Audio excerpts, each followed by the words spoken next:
Hi everyone, welcome back to Telugu family travel diaries. ఈ summer హాలిడేస్లో మేమంతా కలిసి న్యూయార్క్ సిటీకి ట్రిప్కి వచ్చాము. ఈ వీడియోలో న్యూయార్క్ సిటీని నా పర్స్పెక్టివ్లో మీకు చూపిస్తాను. పదండి. మా న్యూయార్క్ సిటీ ట్రిప్లో ఫస్ట్ డే రోజు మేము స్టాచ్యూ ఆఫ్ లిబర్టీ చూసి వచ్చాము. ఆ స్టాచ్యూ ఆఫ్ లిబర్టీ ట్రిప్ విశేషాలు, న్యూయార్క్ సిటీ ట్రిప్ ఎలా ప్లాన్ చేసుకోవాలో దాని ప్లానింగ్ ప్రాసెస్ ఇంకో వీడియోలో ఆల్రెడీ నేను పోస్ట్ చేశాను. అది మీరు చూడకపోతే అది చూడండి. ఈ వీడియోలో మా డే 2 విశేషాలన్నీ చూద్దాము. పదండి. న్యూయార్క్ సిటీని నా పర్స్పెక్టివ్లో మీకు చూపిస్తాను. న్యూయార్క్లో మా డే 2 ఆఫ్ ద ట్రిప్ రోజు మేము ఎంపైర్ స్టేట్ బిల్డింగ్కి వెళ్ళామన్నమాట.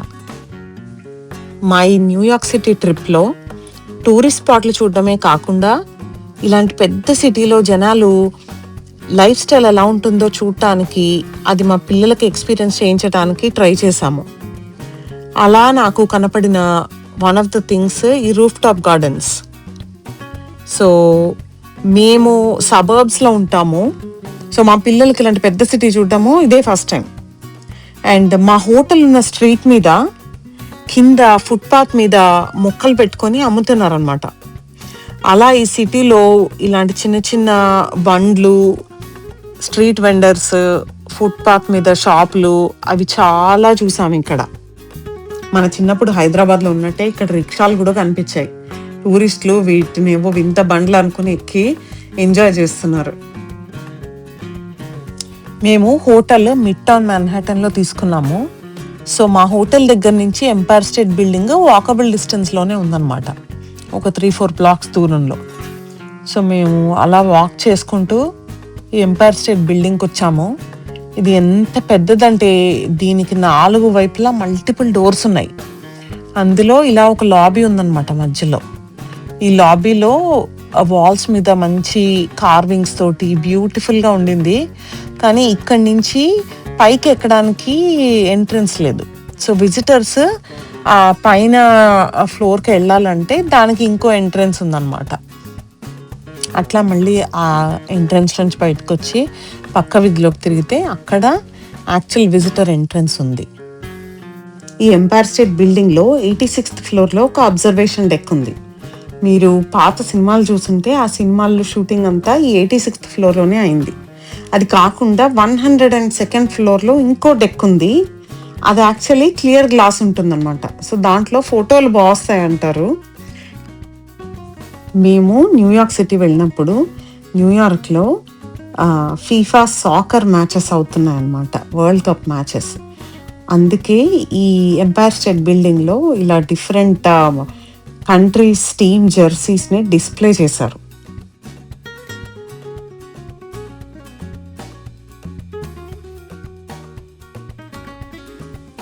న్యూయార్క్ సిటీ మూవీ షూటింగ్స్కి చాలా popular spot. So Empire State బిల్డింగ్లో తీసిన సినిమాల పోస్టర్లు కొన్ని ఇట్లా డిస్ప్లే చేశారనమాట. వీటిల్లో నేను చూసింది స్లీప్లెస్ ఇన్ సియాటిల్. చాలా ఇంట్రెస్టింగ్గా ఉంటుంది ఆ మూవీ. మనం టికెట్స్ తీసుకొని ఎలివేటర్ దగ్గరికి వెళ్ళే దారిలో ఇలా ఒక 100 టీవీలు పెట్టి ఈ సినిమాలన్నిట్లో ఉన్న ఈ బిల్డింగ్ మీద తీసిన సీన్లన్నీ కంటిన్యూస్గా రోల్ చేస్తున్నారు అన్నమాట. చాలా ఇంట్రెస్టింగ్గా అనిపించింది.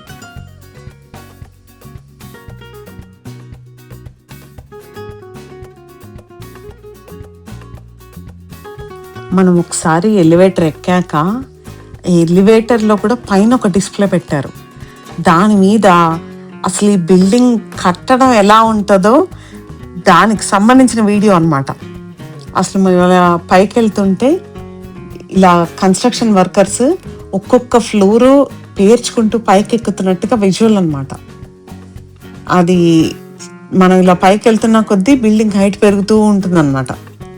చాలా ఇంట్రెస్టింగ్ అనిపించింది నాకు. ఈ మొత్తం 86th ఫ్లోర్కి వెళ్ళడానికి టోటల్గా ఆల్మోస్ట్ 50 సెకండ్స్ పట్టింది. అంతసేపు ఈ వీడియో వస్తూనే ఉందన్నమాట. ఆ మొత్తం మీకు క్యాప్చర్ చేసి ఇక్కడ పెట్టాను.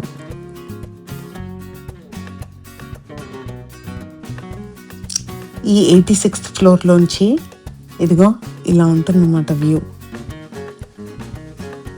4 వైపులా మొత్తం న్యూయార్క్ సిటీని పైనుంచి చూడొచ్చు. మీరు న్యూయార్క్ వెళ్తుంటే ఇది మాత్రం డెఫినెట్గా మిస్ అవ్వకుండా చూడాల్సిన ఎక్స్పీరియన్స్. న్యూయార్క్ సిటీలో ఈ ఎంపైర్ స్టేట్ బిల్డింగే కాకుండా ఇంకా వేరే అబ్జర్వేషన్ డెక్స్ ఉన్నాయి. అందులో మోస్ట్ పాపులర్ రాకఫెల్లర్ సెంటర్ మీద ఉన్న top of the rock observation deck. అందులో అయితే పైన చిన్న సర్కిల్లా ఉందన్నమాట. దాని మీద నించొని దాన్ని ఎలివేట్ చేస్తారట పైకి. అది నాకు గూగుల్లో సెర్చ్ చేసి వీడియోలు చూస్తే కాస్త భయం వేసింది. సో మేము అందుకే టాప్ ఆఫ్ ద రాక్కి వెళ్ళలేదు. బట్ దాని బెనిఫిట్ ఏంటంటే ఆ బిల్డింగ్ మీద నుంచి ఈ ఎంపైర్ స్టేట్ బిల్డింగ్ చాలా బ్యూటిఫుల్గా కనిపిస్తుందట. సో మీరు వీలైతే రాత్రిపూట ఆ top of the rock building నుంచి న్యూయార్క్ సిటీ స్కైలైన్ చూడటానికి ట్రై చేయండి. నాకు తెలిసి అది కూడా చాలా బ్యూటిఫుల్గా ఉంటుంది. ఇది ఎంపైర్ స్టేట్ మీద నుంచి ఇంకొక వైపు వ్యూ.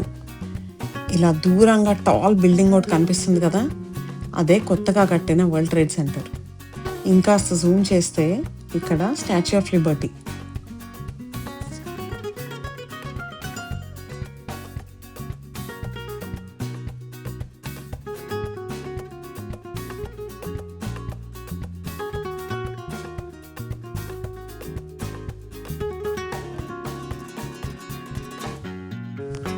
ఇదిగో ఇది చూసారా, ఇదే బ్రూక్లిన్ బ్రిడ్జ్.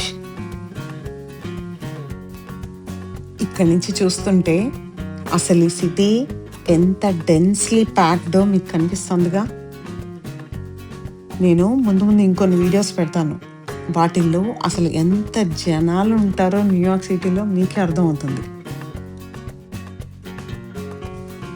ఈ ఎంపైర్ స్టేట్ అబ్జర్వేషన్ డెక్లో ఇంకో ఇంట్రెస్టింగ్ పాయింట్ ఏంటంటే ఒక పెద్ద మెగా స్క్రీన్ ఒకటి పెట్టి దాని మీద ఎంపైర్ స్టేట్ బిల్డింగ్వి బ్యూటిఫుల్ ఫొటోస్ని డిస్ప్లే చేస్తున్నారన్నమాట.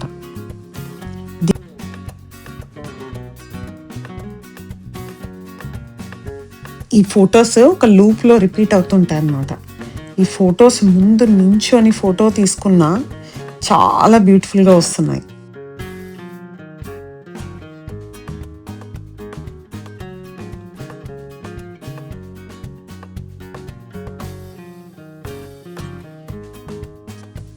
ఈ 86th ఫ్లోర్లో ఇండోర్ అబ్జర్వేషన్ డెక్ గ్లాస్ విండోస్తోనే కాకుండా ఇట్లా బాల్కనీలా ఇచ్చి ఓపెన్ ఎయిర్ అబ్జర్వేషన్ డెక్ ఇచ్చారనమాట. సో మనము ఇందాక నేను చూపించిన ఏరియాలోంచి బయటకు వస్తే ఇట్లా బాల్కనీలా ఉంటుంది 4 వైపులా. దాని మీద ఇలా మెటల్ రైలింగ్ తోటి మనం చూడ్డానికి ఉంటుంది అన్నమాట.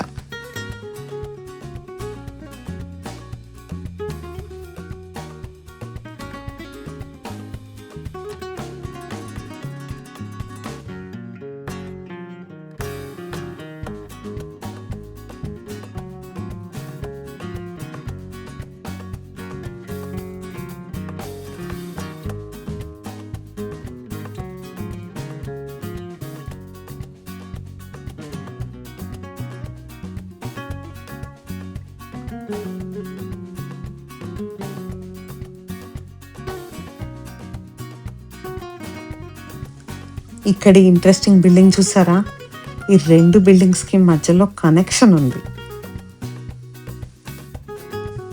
ఇలా కాసేపు అబ్జర్వేషన్ డెక్ మీద ఎంజాయ్ చేశాక మేము అక్కడ 86th ఫ్లోర్లో జిలాటో స్టోర్ ఉంది, అక్కడ జిలాటో తినేసి ఇంకా బయలుదేరాము.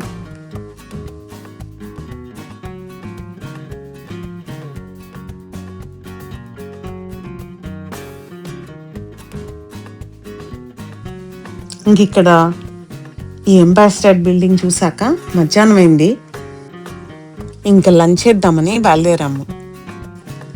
దారిలో మాడిసన్ స్క్వేర్ గార్డెన్ అని ఒక పెద్ద స్టేడియం కనిపించింది. ఇది చాలా పాపులర్, లోకల్గా బాస్కెట్బాల్ గేమ్స్ అలాంటి గేమ్స్ అవుతుంటాయి అన్నమాట. మేము న్యూయార్క్ సిటీలో వెకేషన్కి వెళ్ళినప్పుడు ఆ వీకెండ్ బాస్కెట్బాల్ గేమ్ ఒకటి ఈ స్టేడియంలోనే అవుతోంది. అసలు ఎంతమంది జనాలు అనుకున్నారు ఆ రోజు. మా hotel 28th street 7th avenue కార్నర్లో ఉంది. ఆ కార్నర్లోనే ఈ కావా రెస్టారెంట్ ఉందన్నమాట. మేము ఫస్ట్ టైం కావాలో తినింది ఆస్టిన్కి వెళ్ళినప్పుడు. కావా మంచి మెడిటరేనియన్ క్విజిన్, చిపోట్లు ఎలా ఉంటుంది, అసలు చాలా హెల్దీగా ఉంటుంది, యమ్మీగా ఉంటుంది. మీరు డెఫినెట్గా ట్రై చేయాలి. అలా మేము కావాలో లంచ్ చేసి వాల్ స్ట్రీట్ ఇంకా వరల్డ్ ట్రేడ్ సెంటర్ చూడటానికి వెళ్ళాము. ఆ విశేషాలని మీకు నెక్స్ట్ వీడియోలో చూపిస్తాను. ఈ న్యూయార్క్ సిటీ ట్రావెల్ సిరీస్ మీకు నచ్చినట్టయితే తెలుగు ఫ్యామిలీ ఇన్ కాలిఫోర్నియా ఛానల్కి సబ్స్క్రైబ్ చేసుకోండి. మళ్ళీ ఇంకొన్ని వీడియోస్ మీ ముందుకు వస్తాను. బాయ్.